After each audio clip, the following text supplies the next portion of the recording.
We're live. Yes, I believe I'm live. Good morning. Hi, I'm Pam Fox at pamfox.org and Quasi Yoga with Pam Fox on Facebook. Good morning, everyone. I hope you guys had an awesome Christmas. It's the day after Christmas here for me this morning. And I'm drinking a smoothie that's got 4 bananas and an orange in it and a little bit of water. It's pretty good. So this morning I want to talk a little bit about the number one nutrient that is deficient in 95% of Americans. So can you guess what it is? I'll give you just a second. Actually, while you're thinking about it, I'm going to give a really quick, some of my favorite things I got for Christmas. So this little guy I got from my son, and there's a little baby in there. I'm not a big owl person, so I'm not sure why he got this, but I absolutely love it. And the reason I love it is because I got to see my son over Christmas, and he moved to California about 6 months ago. He's pursuing his dreams down there, and he's with his lovely girlfriend, who I just adore, and I'm really, really happy for him. I'm really happy for them, but I don't know, I was just looking at him over lunch while I was here visiting, and I was just noticing how manly. He's 25, and just how manly he's become. He's an adult now. He's not my child anymore. And so when I drink from this mug, I kind of think of, this is like, the baby version of my son and the adult version of my son. And, you mothers out there know what I'm talking about. When our kids grow up, it's like we have them for such a short period of time when we have them as a child, but when they're an adult, we're still their mother, and we still love them so much, and we care for them. And this just reminds me of him every time I use this. So I'm really excited about that. And then these I just wanted to share because I love it when people get me gifts that really know me. And so this is a bag of pistachio nuts, and this was like a full bag of pistachio nuts, and they are so good. They are so good. I got that from one of my volunteers at work. She's also one of my yoga students. And then one of my residents at work, she got me, these are those Ghirardelli chocolates, and she picked out all the dark ones just for me because she knows I don't eat milk chocolate, but I'll eat dark chocolate. And so this was so full of chocolates that we couldn't even zip it shut. So I've been sharing those with my friends and my family. And then this, I got this from my Secret Santa at work. It's one of those kind of blanket scarves, and I love it because I love neutral colors, and it's just kind of very simple, and like I've been using it all week. I can just kind of throw it around my neck when I go out the door with a big coat on it. It just makes me feel very, very bundled and warm. I'm really enjoying it, and I've just been using it a lot around the house just as a shawl. I'm really, really liking it. And then what else? This. How cute is that? I love gnomes, and I actually have never had a gnome, but I've always wanted one. This guy is so cute. I don't know if you can see it, but it says Namaste down here at the bottom. I got that from my yoga students, so I'm really, really liking that. And then, finally, this is the How Not to Die Cookbook. So Dr. Michael Greger came out with his bestseller, I don't know, it's been about a year, How Not to Die, and he just released his cookbook. So you can order this now on Amazon. And it's a beautiful cookbook. It's got a lot of pictures, which I love. And I would love to see this to totally become the new Betty Crocker cookbook, the cookbook that you see in everybody's house. Because what Dr. Michael Greger, he's really into the science and the research and seeing what the science and the research is saying about nutrition and disease. That's his thing. That's his thing. And so every recipe in here, I mean, he's trying to pick out, just very healthy food. I mean, if this is the food that you eat, you are going to have amazing, miraculous changes in your health. If you're overweight, you are going to come down to a normal, healthy body weight. It's just, I mean, I can almost guarantee it. So I really look forward to trying some of these recipes. And just right off the bat, I was just reading the introduction. I absolutely love this guy. I love Dr. Michael Greger.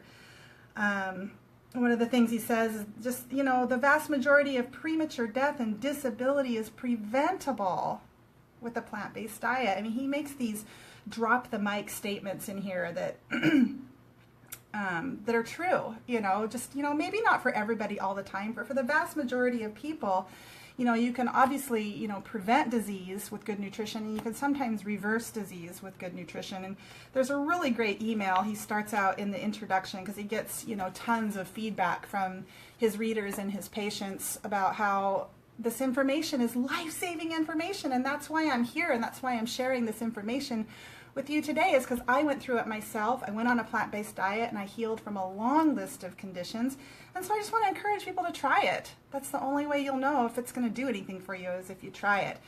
And so, he gets a lot of feedback, and he has this beautiful, I'm not going to read it, very long email from one of his, someone that came to one of his lectures. And it starts out, "Dear Doc, you won't believe this, my diabetes is gone." And he goes on to tell the story and how his wife has been overweight since she was a teenager, and she's at a healthy, normal weight for the first time in her life, and all the wonderful ways that's transformed their lives and the things that they're doing. It's really just, it's quite incredible. So that's enough about that. Let's talk about the number one nutrient that the vast majority of Americans are deficient in. Can you guess what it is? So last week I did a little talk about protein and how a lot of us in this country are very obsessed with protein, and we think we need a lot of protein, and we're always focused on protein. And let's just face it, why do we do that? I think the majority of people are obsessed with protein is because they think it's going to help them manage their weight. I don't think they're obsessed with protein because they think it's going to heal their conditions. I don't think they are obsessed with protein because they think it's going to reverse their type 2 diabetes or cure their heart disease or prevent a stroke. I think they're doing it because they want to manage their weight. At least that's why I used to be obsessed with a high protein diet, because I thought it was going to help me manage my weight or help me lose weight. And the truth is, these animal foods that are high in protein, meat, dairy, and eggs, they're also very high in fat.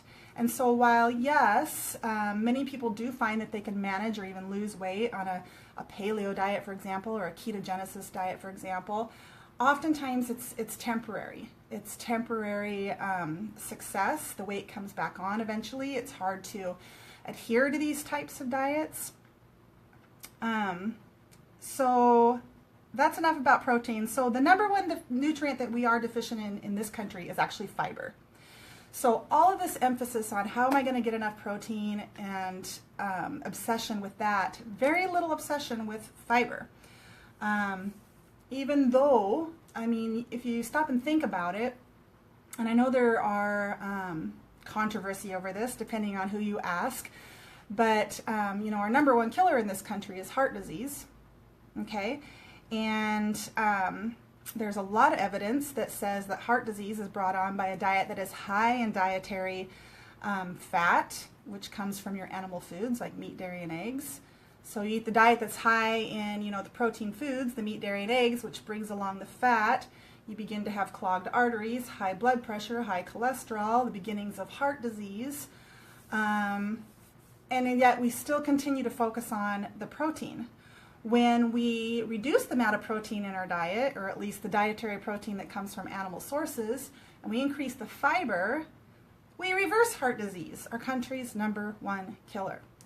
So, just really quick, and I know that I know a lot of people would say, well, fiber is not necessarily a nutrient, and that could be argued, and I understand that. But it is a component of our diet. So within our diet, we have macronutrients, we have micronutrients. Macronutrients are your protein, your fat, and your carbohydrate, and then your micronutrients are your vitamins and your minerals. And then, somewhere in there you can throw in things like water, fiber, and then, additional chemicals, phytochemicals, phytonutrients, and so forth. So I just consider all of that nutrients because it's the components of the food that we eat in our diet. Okay, so fiber. So I've just taken some notes here of what the evidence says fiber can do for you in terms of your health, a high fiber diet. So research shows a 40% decrease in colon cancer from a high fiber diet. Decreased weight, decreased cholesterol, regulates bowel movements, controls blood sugar. Again, these are all from a high fiber studies, summaries from high fiber intake. Decreases diverticulosis, decreases your risk of diverticulitis, appendicitis, Crohn's disease, breast cancer, decreases your risk of stroke, increases your body's immune function. So these are all results of a high fiber diet. So what is a high fiber diet? So here in this country, again, we typically go by these RDAs, these recommended dietary allowances. And for fiber, it's about 30 grams of fiber is the suggestion. Okay, so again, depending on who you ask, and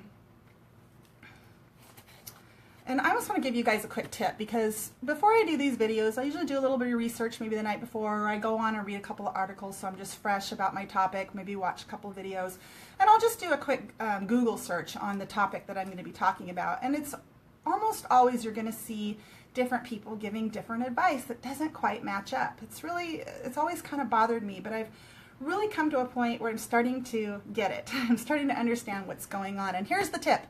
So if you follow one of these doctors, and I'm talking about real doctors with the DR in front of the name and the MD after the name, real doctors, and I used to fall for this. I used to follow all kinds of doctors that would give me advice, and I would trust that advice because they were a doctor.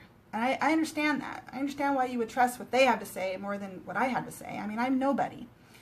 But here's the tip. When you go on their site, if they have a website and they're giving health information and suggestions, go up to their menu and where it says, shop or buy now or store, click on that.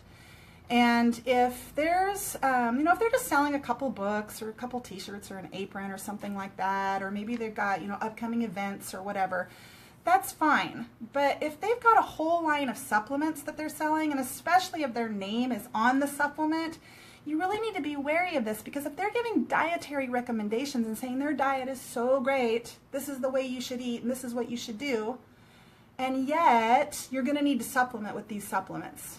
This diet is really great, but these things are missing, so you're going to need to supplement. If that's the message that they're sending, you really need to stop and think about that. Okay? While there is a time and a place for supplementation, in my opinion, ideally, if you're eating the ideal diet that gives the body all the nutrients that are required by the body, then you shouldn't need to supplement with a bunch of supplements. Maybe short term, for example, to get your gut biome back on track, you might need to do a probiotic. So there are exceptions to that, but that's just one tip to look at. So, okay, so getting back to the RDA, so our RDA is 30 grams of fiber today. Now, if you were to go and ask some of the plant-based doctors that I follow, they're going to recommend an even higher recommendation for fiber intake, maybe 50 grams of fiber, maybe even higher. People like me who typically eat, a plant-based diet that is comprised of a lot of whole plant foods, bananas and oranges. I've gone on to Chronometer. Remember last week I talked about chronometer.com. Check that out if you haven't already. You can create a profile on there. You can put your food in, and it'll give you your breakdown of all the nutrients that you eat in a day.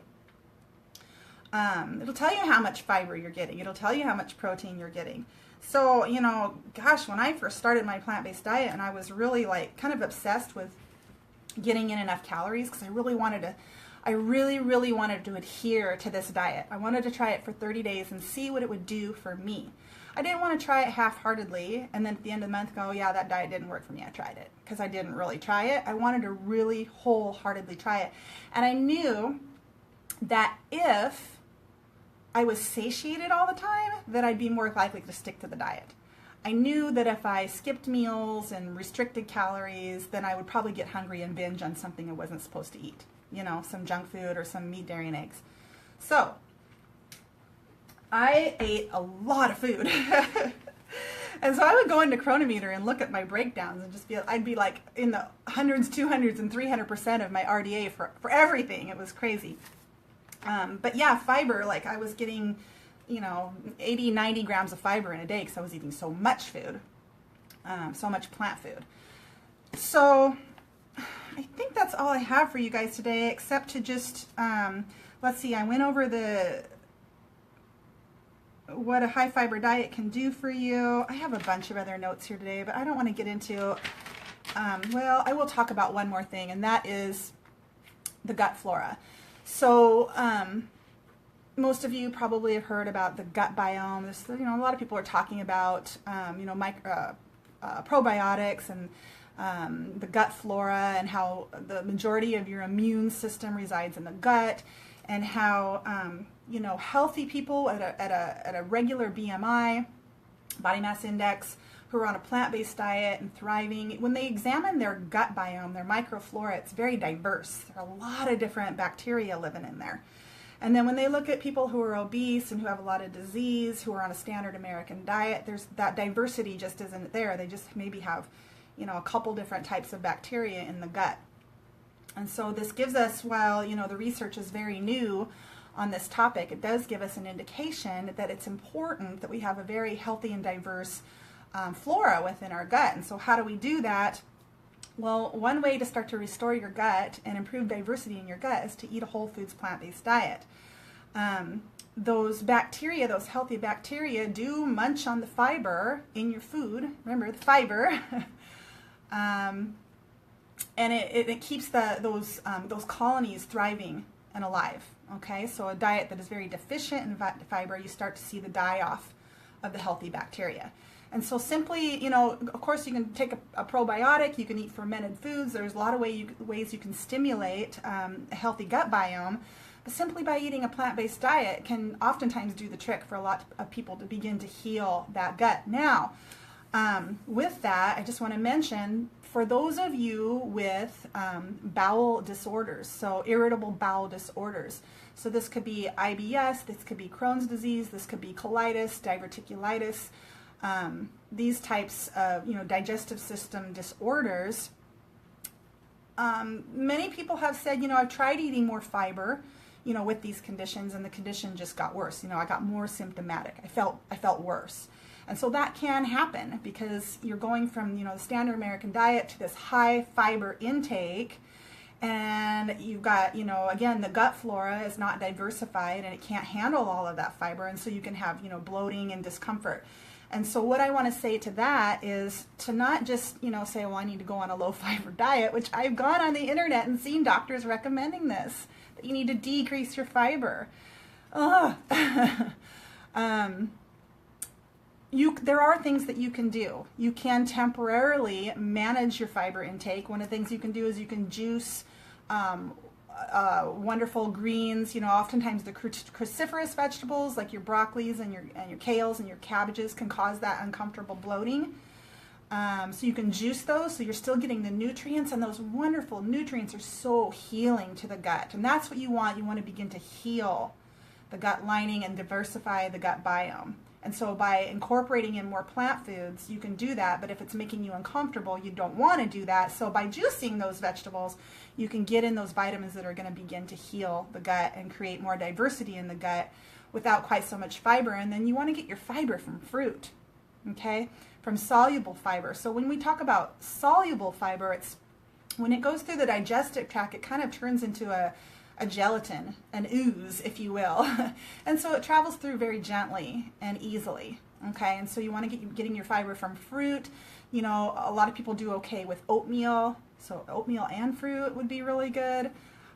So to start out on a plant-based diet, if you have any of these IBD disorders, you do have to be a little bit more careful, get a little additional support, find a doctor who's going to support you in this endeavor and help you along.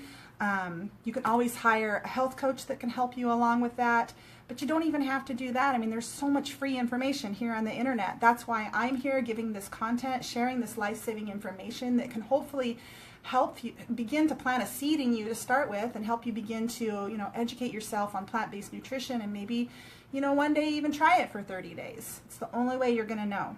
I know I sound like a broken record, but it is the only way you're going to know if a plant-based diet will help you heal your health conditions, is to try it. And so, you know, if you're trying it and it seems to be making things worse, then there are things that you can do. You know, you just have to try a little bit harder and figure out, you know, what's not working, and then make those adjustments. And you can do it. You can totally do it. Okay, so that's it. I shared all of my gifts. I shared my info. All right, guys, I hope you have an awesome day, and I hope you'll come back because I plan to try some of these recipes and share them with you guys. So I get a lot of people asking me for actual recipes, and I always say, why do you want me to share recipes? It's never been my thing, because there's so many recipes online. There's so much information online about, there's YouTube videos that show demonstrations on how to cook, there's recipes, and so it's all there. But now that I have this book, I'm really excited to try these, and I think I will share them here on the channel. So if you're interested in that, stay tuned and come back for more. Otherwise, those of you that are watching on the replay, I'm glad you're here. Those of you who live here locally, don't forget that I'm going to be doing my presentation on January 8th at the Senior Center at 1 o'clock. And I'm going to be talking about my own, a little bit about my own history and the long list of conditions that I overcame on a plant-based diet. I'm going to be doing a cooking demonstration where you get to sample the food, and a little bit of Q&A, so it should be good. So come on out if you're interested in that, or if you just want to come out and support me, that's cool too. All right, I hope you have an awesome day, and I'll talk to you later.